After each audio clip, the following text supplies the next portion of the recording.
Hello दोस्तों, नमस्कार। स्वागत है आपका आपके यूट्यूब चैनल एग्जाम 91 पे।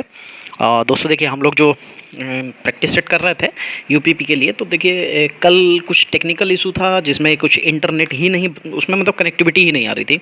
काफ़ी देर तक कनेक्टिविटी नहीं आई है। और दूसरा ये भी था कि कुछ यहाँ पे आंधी और उसकी वजह से जो है लाइट नहीं आई थी। और इन्वर्टर भी देखिए किस हद तक चल सकता है, तो इन्वर्टर की वजह से भी ये सारी चीज़ें हुई कि इन्वर्टर उतनी देर तक नहीं चल पाया। तो इसलिए आपको जो है कल का प्रैक्टिस सेट मिस हो गया था, वो नहीं मिल पाया था। तो कोई दिक्कत नहीं है कि अब ऐसा तो है नहीं कि वो चीज़ कंटिन्यू नहीं होगी, वो कंटिन्यू होगी। पर बात ये हो जाती है कि कई बार हम लोग क्या करते हैं कि ना, हम लोगों को सारी चीज़ें व्यवस्थित, ये सारी लाइट आना या कनेक्टिविटी नहीं आना, ये सब कुछ मेरे हाथ में नहीं है। तो वो चीज़ें कई बार ऐसे होने की वजह से चीज़ें प्रॉब्लम में आ जाती हैं। खैर कोई नहीं, चलिए अब हम लोग क्वेश्चन स्टार्ट करते हैं। आज आपको 50 क्वेश्चन मिलेंगे। इन 50 क्वेश्चन में आपको देखना है कि आप कितने सही कर सकते हैं। चलिए, लिखा निम्नलिखित गद्यांश को ध्यानपूर्वक पढ़कर उसके नीचे दिए गए बहुविकल्पी प्रश्नों का उत्तर करना है। चलिए, क्या लिखा हुआ है? अनुशासन जीवन की प्रत्येक स्थिति की आवश्यक अनुशासन जीवन की प्रत्येक स्थिति में आवश्यक है। अनुशासन सैनिक जीवन में की आत्मा है। परिवार में सद्भाव बनाए रखने के लिए इसकी आवश्यकता पहले है। समाज और राष्ट्र में शांति और सद्भावना संबंध बनाए रखने के लिए इसकी आवश्यकता भी है। ईश्वर की सृष्टि में यदि अनुशासन नहीं है तो अराजकता फैल जाएगी और यह विश्व तुरंत अस्त व्यस्त हो जाएगा। अच्छा, अनुशासन किसकी आत्मा है? तो अभी उसने बताया था कि अनुशासन भाई किसकी आत्मा होती है, तो अनुशासन सैनिक की आत्मा होती है। देखिए, इतना छोटा सा तो पैराग्राफ है, आसानी से हो सकता है। किसकी आत्मा है? ये सैनिक जीवन की आत्मा है। विश्व में अस्त व्यस्त होने का क्या कारण हो जाएगा? तो उसमें क्या हो जाएगा? अनुशासन होना या अनुशासन ना होना। तो भाई अभी उसने बताया कि अगर अनुशासन नहीं होगा तो अस्त व्यस्त हो जाएगा और जो है अराजकता फैल जाएगी। चलिए, 3 नंबर देखिए क्या लिखा हुआ है। अनुशासन क्यों आवश्यक है? अच्छा, अनुशासन क्यों आवश्यक है? देखिए, सद्भाव और शांति के लिए, परिवार में सद्भाव और समाज तथा राष्ट्र में शांति और सद्भावपूर्ण संबंध बनाए रखने के लिए, सैनिक जीवन को स्वस्थ बनाने के लिए, स्थिति को कायम रखने के लिए। तो अनुशासन क्यों आवश्यक होता है? भाई परिवार में सद्भाव और समाज तथा राष्ट्र शांतिपूर्ण सद्भावपूर्ण संबंध बनाए रखने के लिए जो है अनुशासन आवश्यक होता है। चलिए, फिर यहाँ पे लिखा हुआ है 4 नंबर में कि यहाँ से उपमा क्या लिखा हुआ है? इनमें कौन सा शब्द अलंकार नहीं है। अच्छा, शब्द अलंकार यहाँ पे हमसे पूछा जा रहा है कि कौन सा नहीं होगा। तो लिखा हुआ श्लेष, विवश, विवक्षा, उपमा या वक्रोक्ति। तो दोस्तों देखिए, यहाँ पे ये जो लिखा हुआ है कि उपमा, ये शब्द अलंकार कौन सा नहीं, तो ये उपमा अलंकार जो है ये शब्द अलंकार नहीं हो जाएगा, ये अर्थालंकार में आ जाएगा। और दोस्तों देखिए, एक चीज़ मैं आपको बता दूं, जैसे आप लोगों ने इतने दिन से कहा सर जी मैथ पढ़ाइए मैथ पढ़ाइए। दोस्तों देखिए, मैंने यार इतनी सारी व्यवस्थाएं की आपके लिए और आपको सारी व्यवस्थाएं करके दी। वीडियो एडिटिंग में देखिए मुझे नहीं आती, मैं खुद से करता हूँ वीडियो एडिटिंग वगैरह सारी चीज़ें। तो सोचिए कि आपके स्क्रीन पे क्वेश्चन लगाना, देन उसके बाद में बोर्ड पे वो पढ़ रहा होता है, चला रहा होता हूँ, फिर उसके बाद वहाँ पे एडिट करना, ये सारी मेरे लिए जो चीज़ें नहीं हैं। आप लोगों के कहने के अनुसार मैंने मैथ का स्टार्ट किया। मैंने मैथ का फर्स्ट चैप्टर डाल के देख लिया। मैंने 3 वीडियो मैथ के डाले हैं। फर्स्ट चैप्टर जिसमें मैंने डिफिनेशंस को क्लियर किया था कि कौन सी परिमेय होती हैं, कौन से जो है नेचुरल नंबर्स होते हैं, कौन से प्राइम नंबर्स होते हैं, कौन से होल नंबर होते हैं, कौन से ऑड नंबर होते हैं, कौन से सम। तो ये सारी चीज़ें मैंने वहाँ फर्स्ट चैप्टर में फर्स्ट पार्ट में क्लियर की। सेकंड में मैंने सारे के सारे जितने भी तरीके के जो क्वेश्चंस होते हैं उनके ऊपर फार्मूले जो थे वो बताए। थर्ड में मैंने प्रीवियस ईयर में हुए सारे क्वेश्चंस मैं लेके आया। फिर यार आप लोग जो है आप लोग उसको देख नहीं रहे हो। अब सोचिए, बहुत से बच्चों ने कहा कि सर जी मैंने तो पूरा देखा है, सर जी मैंने तो, ठीक है यार ऐसा नहीं है। अगर आपने पूरा देखा होता, ठीक है, 35-40 व्यू आए थे जब तक ये मैं वीडियो रिकॉर्ड कर रहा था, ठीक है। अब ये 35-40 व्यू जब तक आए हैं तो उस 35-40 व्यू के हिसाब से सोचिए 50 मिनट का वीडियो था। अगर आप 35-40 लोगों में से अगर 10 लोगों ने भी इसको अगर सही तरीके से देख लिया होता, अगर पूरा वीडियो देख लिया होता, तो इसका मतलब था कि 5 घंटे हमको मिल जाते। पूरे टाइम 35 व्यूज़ में घंटे मेरे पास कितने आए थे? सिर्फ 1.5 घंटे का वीडियो देखा गया है। अब आप कैसे अंदाज़ा लगा लूँ यार, मैं कैसे मान लूँ कि आप लोग पूरा वीडियो देखते हैं? फिर आप लोगों की एक चीज़ मैंने ये भी देखी यार, आप लोग अच्छा एक चीज़ ये बताइए, अगर आप पूरा वीडियो नहीं देखेंगे तो आपको क्या यहाँ पे आपको लगता है कि ये सारी चीज़ें आप सीख पाएंगे? देखिए, ये बेसिक सी चीज़ें हैं, मैं बेसिक से लेके चल रहा हूँ। और मैं आपको इतना भी बता दूँ कि ये बेसिक से ऊपर मैं अभी इसलिए नहीं बढ़ा हूँ क्योंकि ये प्रीवियस ईयर का पेपर था। अब आपको यहाँ से अंदाज़ा लग गया होगा कि कैसे पेपर आता है। फिर भी अगर आप लोगों को नहीं देखना है, आप लोगों को ऐसा लगता है कि मैं पढ़ा नहीं पा रहा हूँ, तो आप लोग खुल के नीचे बताइए तो कि सर जी यहाँ पे आप नहीं पढ़ा पा रहे हैं, ये चीज़ नहीं मुझे पढ़नी है आपसे। बट यार आप लोगों के पास नोटिफिकेशन जाती है, आप देखते हो मैथ है, फिर भी आप उसको जो है व्यू नहीं दे रहे हो, देख ही नहीं रहे, और व्यू भी देते कैसे देखते हो? जैसे बच्चों ने कमेंट किया तो मैंने 9 तक क्वेश्चन पूछे, उन्होंने कमेंट कर दिए, पर यार उसके बाद भी तो मैंने कई क्वेश्चंस को पूछा है, उसके बाद भी तो मैंने कहा है। अगर आप वीडियो को देख रहे हैं तो दोस्त आप उसको अगर पूरा नहीं देखोगे तो आपको मैथ कैसे समझ में आएगी?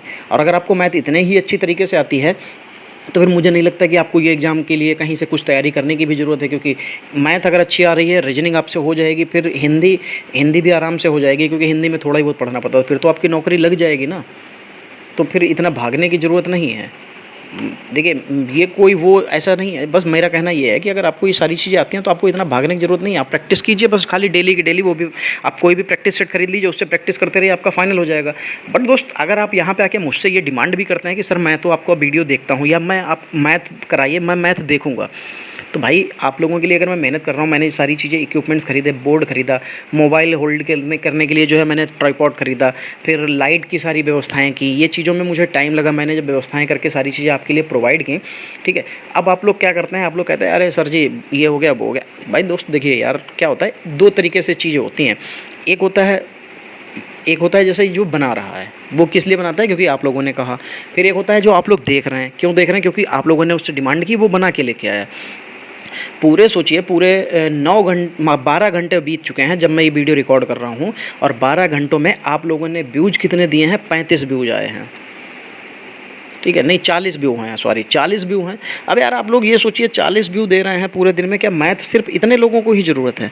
मैं कहता हूँ भाई मैथ को शेयर कर दो यार। ऐसा भी नहीं है कि मैं हर एक छोटी से छोटी चीज़ को बता रहा हूँ, एक्सप्लेन कर रहा हूँ, तभी मेरा वीडियो थोड़ा बड़ा हो जा रहा है। क्या आप लोग यही चाहते हैं कि मैं बोर्ड पर आऊँ, सवाल लगाऊँ, चलते बनूँ? कुछ समझाना नहीं है ना, समझाने से कोई मतलब नहीं ना, क्योंकि समझना तो है नहीं ना किसी को। अगर मैं समझा दूंगा तो वो वीडियो बड़ा हो जाएगा, फिर आप लोग देखेंगे नहीं उसको। अगर आप लोगों को भी बाकी लोगों के तरीके से ही वीडियो ही देखना है सिर्फ, जिसमें मैं आऊँ अपनी दिखाऊँ आके कि हाँ मैं देखो ये मैंने सवाल लगा दिया 10 सेकंड में, आप लोगों को अगर वही चाहिए तो फिर बताइए, फिर भाई मैं वही स्टार्ट कर दूँ। क्योंकि देखिए क्या है ना कि मैंने चैप्टर वाइज और सब सीरियल से स्टार्ट पढ़ाना इसलिए किया, क्योंकि देखिए अगर मैं डायरेक्टली आ जाऊँ, चलिए ठीक है आज हम लोग लाभानी पढ़ेंगे, यार जब तक आपको भिन्न करना नहीं पता होगा, जब तक आपको परसेंटेज सॉल्व करना नहीं पता होगा, जब तक आपको संख्या पद्धति में कुछ चीज़ें जो फार्मूलेज हैं वो नहीं पता होंगे, या कह सकते हैं कि एलसीएम और एचसीएफ निकालना नहीं पता है, आप कैसे कर पाओगे? तो मैंने उसी चीज़ को, पैटर्न को फॉलो करते हुए एक पैटर्न लगा के चल रहा था। बट आप लोगों को लगता नहीं है यार कि मैथ चाहिए है, क्योंकि आप लोग शायद मैथ में बहुत अच्छे हैं इसलिए नहीं चाहिए है। खैर मेरी ये गलती हो गई कि मैंने जो है ये सारी व्यवस्थाएं करके आप लोगों को प्रोवाइड करें, नहीं करना चाहिए था। मुझे लगा था एक बार को कि अगर आप लोग इतनी डिमांड कर रहे हो तो शायद आप लोग देखोगे, पर चलो कोई बात नहीं। चलिए अगला हिंदी का देखते हैं। 5 नंबर में लिखा हुआ है gross on the side always looks greener का हिंदी अर्थ क्या हो जाएगा? चलिए ये जो होता है इसका मतलब हो जाएगा दूर के ढोल सुहावने लगते हैं, पेड़ धरती को सुंदर लगते हैं, परिवर्तन प्रकृति का नियम है, जीवन मात्र ही संघर्षपूर्ण है। तो लिखा हुआ grass on the side always looks greener, यानी कि जो है जब घास के मतलब देखोगे घास के तरफ से तो वो क्या लगेगी, वो हमेशा ग्रीन लगी। तो यानी कि दूर के ढोल सुहावने लगते हैं, जब आप वहाँ जाओगे या उसके नज़दीक उसमें अपना विचरण करोगे तब आपको लगता है कि यार ये तो ऐसा नहीं है। चलिए 6 नंबर देखिए, पंकज जलज आदि किसके शब्द के प्रकार के पर्यायवाची हैं? किस प्रकार के शब्द हैं? अच्छा पर्यायवाची नहीं, ये किस प्रकार के शब्द हैं? तो देखो रूढ़ लिखा है, यौगिक लिखा है, योग रूढ़ लिखा है और मिश्रित लिखा है। तो रूढ़ शब्द वो शब्द होते हैं जिनमें कोई परिवर्तन नहीं किया जा सकता है, ठीक है, उनको तोड़ नहीं सकते हो। यौगिक क्या होता है, दो शब्दों के मेल से मिलके बनता है तो वो तो तोड़ ही सकते हैं। और योग रूढ़ क्या होते हैं, यौगिक जो होता है दो तरीके के शब्द कह सकते हैं कि वो तोड़े जा सकते हैं, यौगिक को तोड़ा जा सकता है, लेकिन योग रूढ़ शब्द क्या होते हैं, ये इसमें यौगिक भी होता है और रूढ़ भी होता है। तो ये जो हो जाते हैं यही है, पंकज जो और जलज जो लिखा है ये योग रूढ़ शब्द के उदाहरण हो जाएंगे। चलिए आगे बढ़िए। देवनागरी लिपि का सर्वप्रथम प्रयोग कहाँ पर हुआ है? देवनागरी लिपि का प्रयोग सर्वप्रथम कहाँ पर हुआ है? ठीक है, तो पढ़नी जो कृत अष्टधाई में, अपभ्रंश साहित्य में, अमीर खुसरो की पुस्तकों में, जयभट्ट के शिलालेख में, तो जयभट्ट के शिलालेख में हुआ है दोस्तों। चलिए 8 नंबर देखिए, लिखा हुआ सभी महाप्राण वाले वर्णों वाला वर्ग कौन सा है? महाप्राण होने चाहिए, महाप्राण में कौन सा आता है? दूसरा और चौथा, सिर्फ दूसरा और चौथा। तो खा, छा, ठा, तो पहले ही दे रखा है ऐसा जिसमें सभी के सभी जो हैं महाप्राण ही दे रखे हैं, दूसरे वर्ण ही दे रखे हैं, तो यही आंसर हो जाएगा। स्पर्श व्यंजन कंठ ध्वनि अघोष तथा महाप्राण ध्वनि कौन से हैं?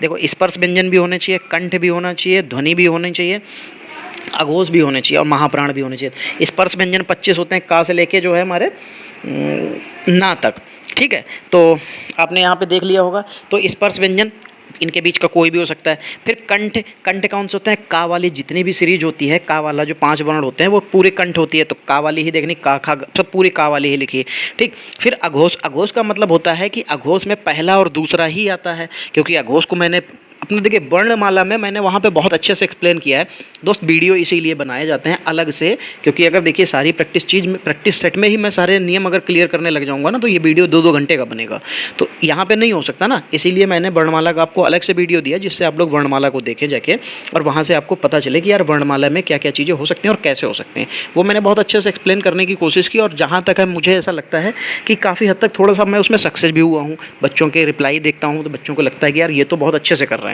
क्यों? क्योंकि उन्होंने वो पढ़ा हुआ है, और जिन्होंने वाकई में पूरा वीडियो देखा है, मैं गारंटी दे रहा हूँ कि उनसे ये क्वेश्चंस जब आएंगे तो गलत नहीं होंगे। तो अघोष में पहला और दूसरा आता है, और महाप्राण, महाप्राण में कौन सा होता है? दूसरा और चौथा। तो यानी कि पहला दूसरा, दूसरा चौथा, तो दूसरा दूसरा कॉमन है, यहाँ पे खा आंसर हो जाएगा। चलिए फिर 10 नंबर देखिए, 10 नंबर में लिखा हुआ है समीप, छोटा तथा गौड़ के अर्थ में कौन सा उपसर्ग आता है? अच्छा, उपसर्ग बताना है, तो चलिए भाई देखते हैं। लिखा हुआ है उर, उत, उव और उप। तो समीप और छोटा और गौड़, इनके साथ उपसर्ग जो आएगा वो उप आएगा। चलिए फिर देखते हैं 11 नंबर। 11 नंबर में लिखा हुआ है मुझे बताओ कि तुम्हारा जन्म कब और कहाँ हुआ था। वाक्य का भेद भी बताइए कि कौन सा हो जाएगा, ठीक है। तो सरल वाक्य लिखा है, आश्रित वाक्य लिखा है, संयुक्त वाक्य और मिश्रित वाक्य। तो दोस्तों ये जो आंसर हो जाएगा ये मिश्र वाक्य का उदाहरण हो जाएगा, क्योंकि मुझे बताओ की शब्द लग गया तो ये मिश्र वाक्य बन जाएगा। सर्प, मेढक, सिंह, घोड़ा, बानर आदि, हाथी आदि को समझने वाला शब्द कौन सा है? अच्छा, इनको सबको समझने वाला शब्द कौन सा है, मतलब ये किसके पर्यायवाची हो सकते हैं? तो पशु, शिव, हरि, कपिस। तो ये जो है हरि के पर्यायवाची होते हैं, ठीक है। ये कह सकते हैं हरि शब्द को ये समझने वाला शब्द है। दांत काटी रोटी का अर्थ क्या होता है? अच्छा, गहरी दोस्ती, प्रतिवाद करना, गहरी दुश्मनी या पीछे छोड़ना। दांत काटी रोटी का मतलब यही होता है कि एक रोटी को 2 लोग बांट के खा लेना, या एक दूसरे का जूठा भी खा सकते हैं। जैसे दोस्त ही होते हैं वो ऐसे एक दूसरे से छीन छीन के खा लेते हैं, वो उसके मुंह से निकाल के खा लेगा। मुंह से निकालने का मतलब ये नहीं है कि उसके अंदर मुंह में चला गया वो, लेकिन हाँ ऐसे दोस्त बहुत से होते हैं कि आप खा रहे हैं, आपके हाथ से छीन के वो खा लेंगे, वो जूठा वूठा नहीं मनाते हैं, ये वही अर्थ था। चलिए 14 नंबर देखिए, लिखा हुआ है अर्चना अत्यंत सुंदर है, रेखांकित सब पद का भेद बताइए।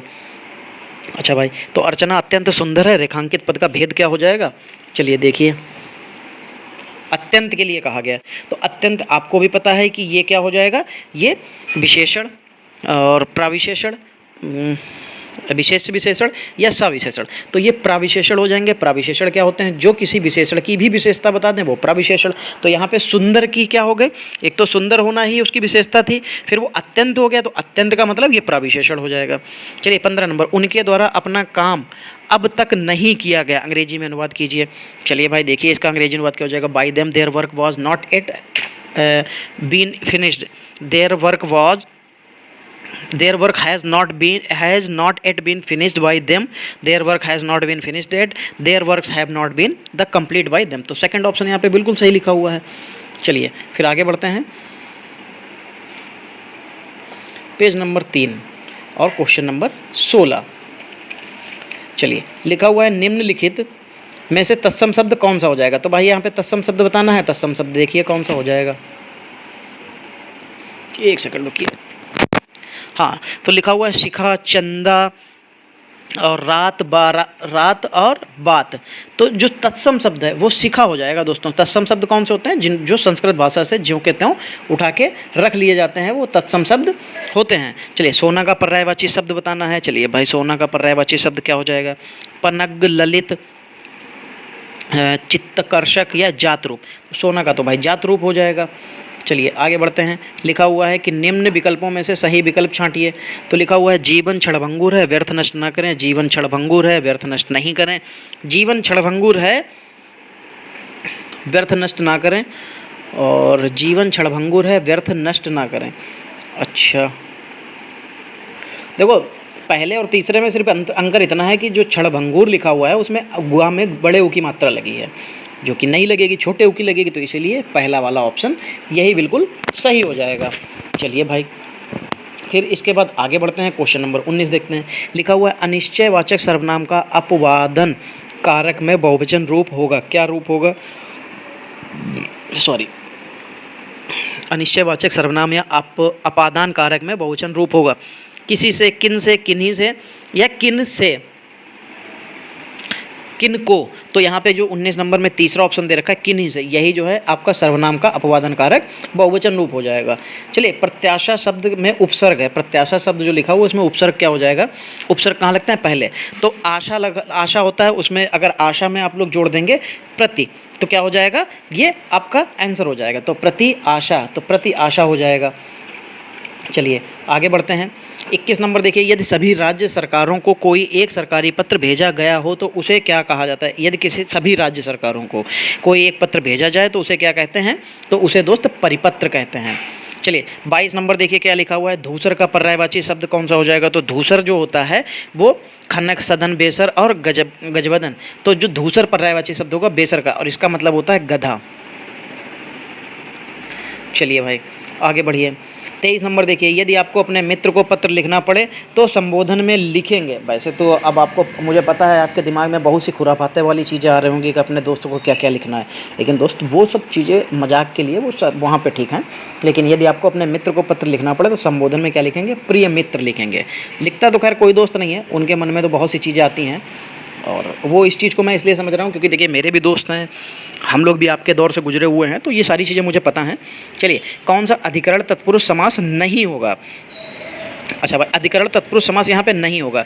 तो जो अधिकरण है वो धर्म भ्रष्ट जो लिखा है, धर्म से भ्रष्ट जो हो जाएगा, धर्म से, तो यहाँ पे तत्पुरुष समास हो जाएगा, ठीक है। लेकिन तत्पुरुष समास में ये अधिकरण का नहीं होगा। पुरुषों में उत्तम, देश का घटन और कुल में श्रेष्ठ, तो में और का तो आ जाएगा, वो अधिकरण में हो जाएगा, लेकिन धर्म से भ्रष्ट से नहीं आएगा। चलिए 25 नंबर लिखा हुआ है, पंजाब में हिंदी का प्रचार किसने किया।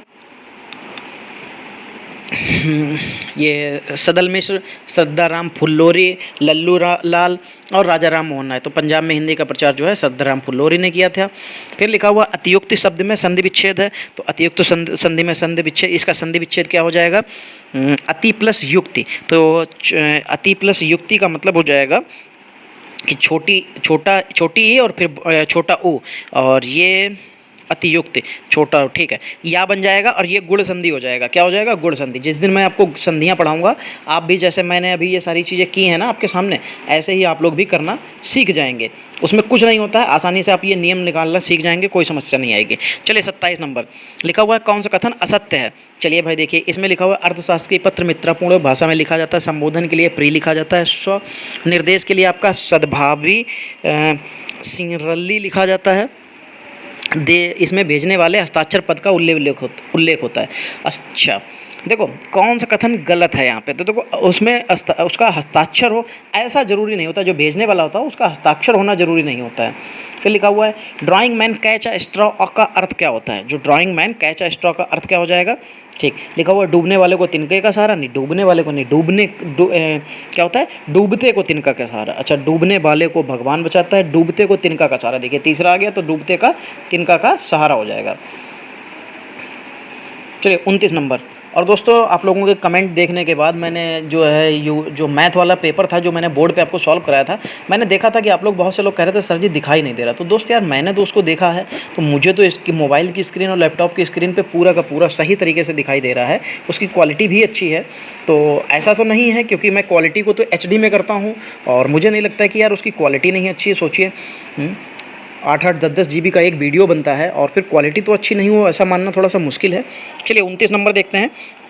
लिखा हुआ आहट, आवट, आस आदि किस प्रकार के तदित प्रत्यय हैं। तो ये किस तरीके के हो जाएंगे, कृत्यवाच्य, कर्मवाच्य, भाववाच्य या संबंधवाचक। तो जब भी इसमें आहट, आवट, आस ये चीज़ें निकलती हैं तो ये भाववाच्य हो जाता है।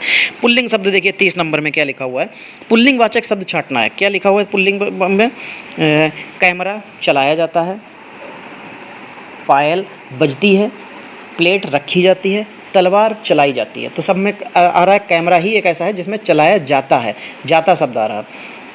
31 नंबर हथियाना, चिकनाना किस प्रकार की प्रक्रिया है। तो ये सब किस तरीके के, नाम धातु क्रिया, प्रेरणार्थक क्रिया, यौगिक क्रिया या संयुक्त क्रिया। तो हथियाना, चिकनाना किस प्रकार की क्रिया है, ये नाम धातु की क्रिया है। 32 नंबर देखिए, लिखा हुआ है जो शब्द वाक्यांशों, वाक्य अथवा तथा शब्दों को जोड़ते हैं उन्हें क्या कहा जाता है। जो शब्द वाक्यांशों, वाक्य अथवा शब्दों को जोड़ते हैं उन्हें क्या कहते हैं सॉरी, समुच्चयबोधक कहते हैं। क्या कहते हैं, समुच्चयबोधक कहते हैं। 33 नंबर उद्देश्य में कर्ता के साथ और क्या होता है। अच्छा, कर्ता विचार होता है, वित्ता विचार होता है, कर्ता पूरक होता है, कर्ता विधेयक होता है, और विधेयक पूरक होता है। तो 33 नंबर में क्या हो जाएगा, कर्ता के साथ जो है कर्ता विस्तार होता है। चलिए 34 नंबर देखिए, 34 नंबर में लिखा हुआ है कि भाववाच्य छांटिए, लिखा हुआ है। भाववाच्य में क्या हो जाएगा, भाववाच्य के लिए भी मैं अभी इतने बार बता चुका हूँ, कई बार मैंने जब इससे पहले हिंदी की क्लास ली है वहाँ पे भाववाच्य के बारे में बताया है कि क्या हो जाएगा। तो यहाँ पे दादाजी द्वारा अनिल को डांटा गया, दादाजी से उड़ा नहीं गया, अशोक ने आइसक्रीम खाई, चोर पकड़ा गया। तो दादाजी तोता से उड़ा नहीं गया, यही भाववाच्य में पहुँच जाएगा। लज्जा किस लेखक की लेखक जो है लेखक या लेखिका की कृति है। तो जो लज्जा है तस्लीमा नसरीन, यशपाल, कन्हैयालाल या जैनेंद्र कुमार। तो जो लज्जा है वो तस्लीमा नसरीन की है और ये इसके लिए काफ़ी फेमस भी हुई थी। 36 नंबर, तेज़ गर्मी में चलने के कारण वह हो गया, क्या हो गया, सही विकल्प का चयन करें। तो तेज़ गर्मी में चलने के कारण वह क्या हो जाएगा, निश्चेतन हो जाएगा, निर्जीव हो जाएगा, मृत हो जाएगा या अचेतन हो जाएगा। तो अचेतन हो जाएगा। कई दर्शकगण किस विशेषण का उदाहरण है। अच्छा, निश्चित संख्यावाचक। निश्चित तब होता है जब आपको उसकी संख्या पता होती है। अनिश्चित वाचक हो जाएगा क्योंकि कई हैं, कई में कितने हैं ये पता नहीं, तो भाई ये अनिश्चित हो जाएगा। चलिए 38 नंबर देखिए, लिखा हुआ कदाचित शाम तक वो वापस आ जाएं। इस वाक्य में प्रश्न काल को पहचाने। उसने लिखा है कदाचित शाम को वो वापस आ जाएं, तो ये उसको पता नहीं है, ये उसने कहा है शायद ऐसा हो सकता है कि वो शाम तक वापस आ जाएं, तो संभाव्य भविष्यत हो जाएगा। फिर 39 नंबर, नीचे लोकोक्तियाँ और उनके अर्थ दिए गए हैं, इसमें गलत अर्थ वाली लोकोक्ति का चयन करना है। चलिए 39 नंबर देखते हैं क्या हो जाएगा। आगे नाथ ना पीछे पगा, यानी कि बंधनहीन, जिसका कोई नहीं है। ठीक, 3-13 होना, संगठित होना। 3-13 होना मतलब तितर बितर हो जाना, इधर उधर भाग जाना, या ये कह सकते हैं कि अस्त व्यस्त हो जाना। ठीक है, एक टकसाल के ढले हैं, यानी कि सब एक जैसे हैं। अंधे के अंधे, गांठ के पूरे, तो मूर्ख लेकिन धनवान। तो ये बिल्कुल सही है सारे के सारे, बस एक गलत है। 3-13 होना, संगठित होना लिखा है, जो कि संगठित होना नहीं, तितर बितर होना होता है। लिखा हुआ है सख्यागमन का सही संधि विच्छेद है। तो जो सख्यागमन का जो सही संधि विच्छेद हो जाएगा, सखी प्लस आगमन हो जाएगा। क्या हो जाएगा, सखी प्लस आगमन। और सखी में खा में बड़ी की मात्रा लगेगी, तो यहाँ पे पहला ऑप्शन सही हो जाएगा। 41 नंबर देखिए क्या लिखा हुआ है। जब किसी सामान्य बात का विशेष बात से तथा विशेष बात का सामान्य बात से समर्थन किया जाए, वहाँ कौन सा अलंकार होता है। अच्छा, जब किसी सामान्य बात का विशेष बात से और विशेष बात का सामान्य बात से जब किया जाता है, तो वहाँ पे जो अर्थ अंतर, ये कह सकते हैं अन्यास, अर्थ अंतर अन्यास जो लिखा हुआ है, अर्थांतर अन्यास, ये हो जाएगा। पसीने से युक्त वाक्यांश के लिए एक शब्द लिखिए। जो पसीने से युक्त के लिए एक शब्द क्या हो जाएगा कि स्वेदित। क्या हो जाता है, स्वेदित। क्या हो जाएगा, स्वेदित हो जाता है दोस्तों, स्वेदित नहीं।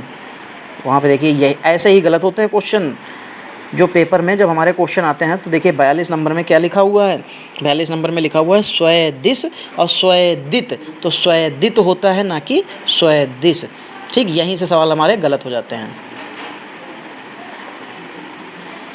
किस भाव की परिपक्व अवस्था को रस कहा जाता है। अच्छा, किस भाव की परिपक्व अवस्था को रस कहा जाता है। तो अनुभव, विभाव, संचारी भाव या स्थायी भाव। तो दोस्तों स्थायी भाव जो होता है उसी की मतलब कह सकते हैं कि किस भाव की परिपक्व अवस्था को रस कहा जाता है। तो स्थायी भाव की परिपक्व अवस्था को रस कहा जाता है। भारतवर्ष के लिए हिंदी भाषा का नाम सबसे पहले किसने सुझाया था। तो भारतवर्ष के लिए हिंदी भाषा का नाम सबसे पहले रविन्द्रनाथ टैगोर यानी कि रविन्द्रनाथ ठाकुर जो थे, इन्होंने ही सुझाया था। चलिए 45 नंबर देखते हैं। लिखा हुआ रघुपति राघव राजा राम में कौन सा अलंकार हो जाएगा। तो यहाँ पे रा शब्द जो है, रा वर्ण जो है ये बहुत बार आया है, और जब कोई वर्ण बार बार आता है उसकी आवृत्ति जब बार बार होती है तो वहाँ पे क्या हो जाता है, अनुप्रास अलंकार हो जाता है। तो यहाँ पे अनुप्रास अलंकार हो जाएगा। चलिए 46 नंबर देखिए क्या लिखा हुआ। याचना शब्द का बहुवचन रूप क्या होगा। तो अच्छा, याचना का याचनीय, याचनाएं, याचनाओं, याचना। तो याचना का याचना ही रहता है। ठीक है, बहुत से ऐसे शब्द होते हैं जो शब्द सिर्फ एक वचन और बहुवचन में वैसे के वैसे ही प्रयोग किए जाते हैं। चलिए 47 नंबर देखिए क्या लिखा है। निम्नलिखित में किस विकल्प में सभी शब्द भाववाचक संज्ञा में लिखे हुए हैं। तो अमीर, गरीब, समूह, मिठास नहीं। जीवन, जवानी, खटास। तो खटास तो हो सकती है। पुस्तक, गंगा। देखिए रसीला, घबराहट नहीं, कड़वाहट, बुढ़ापा और उन्नति, ये इसमें बिल्कुल सही चारों के चारों शब्द जो हैं भाववाचक संज्ञा में लिखा हुआ है। चलिए 48 नंबर देखिए क्या लिखा हुआ नेचुरल जस्टिस का हिंदी आशय क्या है। नेचुरल प्राकृतिक और जस्टिस न्याय। तो नेचुरल जस्टिस जो हो जाएगा उसका क्या हो जाएगा कि नैसर्गिक न्याय, यानी कि प्रकृति का जो न्याय होता है जो खुद से हो जाए, ठीक है। तो क्योंकि प्रकृति की सारी चीज़ें वो खुद से होती हैं, आप उसको करेंगे तो वो क्या हो जाएगा, ह्यूमन मेड हो जाएगा, ठीक है, मनुष्य के द्वारा बनाया हुआ हो जाएगा, मनुष्य के द्वारा किया गया। 49 नंबर, 11वां विश्व हिंदी सम्मेलन 2018 में कहाँ आयोजित हुआ? ये पुराना क्वेश्चन है, आपसे रिलेटेड नहीं है, ये मॉरिशस पोर्ट लुई में हुआ था। फिर अपरिहार्य का अंग्रेजी अर्थ क्या होता है, यानी कि अपरिहार्य का जो है अंग्रेजी पर्याय क्या हो जाएगा? जस्टिफाइड, अर्जेंट, अनअवॉइडेबल या नेसेसिटी। तो यहाँ पे अपरिहार्य मतलब बहुत ज़रूरी, जिसको आप हटा ही नहीं सकते, यार कह सकते हैं कि हम चाहते हुए भी इसको इग्नोर नहीं कर पा रहे हैं, या कह सकते हैं कि हम नहीं चाहते हैं फिर भी हमको ये काम करना पड़ रहा है। तो अपरिहार्य का अंग्रेजी पर्याय क्या हो जाएगा? अनअवॉइडेबल। तो यहाँ पे ये सही हो जाएगा। तो उससे देखिए यहाँ पे जो है हमारे पूरे आज के 25 क्वेश्चन खत्म हो गए हैं। और ये देखिए, ये मैं नहीं कह सकता हूँ कि ये आपके यूपी के ही रिलेटेड हैं, ये आपको हर एग्ज़ाम के रिलेटेड हैं। आप अगर कहीं भी कोई भी एग्ज़ाम देते हैं, अगर जहाँ पे हिंदी आती है तो ये उसके हर एग्ज़ाम के लिए ये इंपॉर्टेंट है। क्यों? क्योंकि ये हम लोग इसीलिए इसको लेके आए हैं, जिससे ये हम लोगों का जो भी इस तरीके के क्वेश्चंस जो आते हैं ये आपको मिलते रहें, ठीक है, क्या है वो आपको मिलते रहें और आप इसको कम्प्लीटली सही टाइम पर कर पाएँ, तो ये ज़रूरी था। तो दोस्तों इसीलिए देखिए ये प्रैक्टिस ज़रूरी है, क्योंकि जब यहाँ पे आप, ऐसा तो है नहीं कि आपको अलंकार नहीं पढ़े, आपने यहाँ पे कारक नहीं पढ़े, यहाँ पे आपने वर्ण नहीं पढ़ा, यहाँ पे आपने संज्ञा नहीं पढ़ी, यहाँ पे आपने विशेषण नहीं पढ़ी या सर्वनाम नहीं, सब पढ़ा है, बल्कि यहाँ पे आपने कुछ ज़्यादा ही पढ़ा है। तो 50 जहाँ 40 करते हैं वहाँ 50 हो जाएंगे, कोई प्रॉब्लम नहीं है। तो दोस्तों आज की क्लास जो है अगर आपको अच्छी लगी है तो भाई वीडियो को लाइक कीजिए, शेयर कर दीजिएगा। आप लोग नहीं करते हैं, लेकिन मेरा काम है आपसे रोज़ कहना, आप लोग जो है थोड़ा सा नहीं ध्यान दे रहे हैं, आपको लगता है यार ये सर तो ऐसे ही हैं, इनका कोई मतलब नहीं है, तो कोई बात नहीं है, चलिए। और अगर आपको ये सेशन अच्छा लगा है तो वीडियो को लाइक शेयर करने के साथ साथ में अगर आप चैनल पर नए हैं तो चैनल को सब्सक्राइब जरूर कर लीजिएगा, क्योंकि हम लोग, आप देखें या ना देखें, लेकिन हम आपके लिए जो है आपके कहने के अनुसार मैथ और ये सारे वीडियो आपको मिलते रहेंगे। तो दोस्तों आज की क्लास को यहीं पर समाप्त करते हैं, मिलते हैं अगली क्लास में, तब तक के लिए जय हिंद दोस्तों।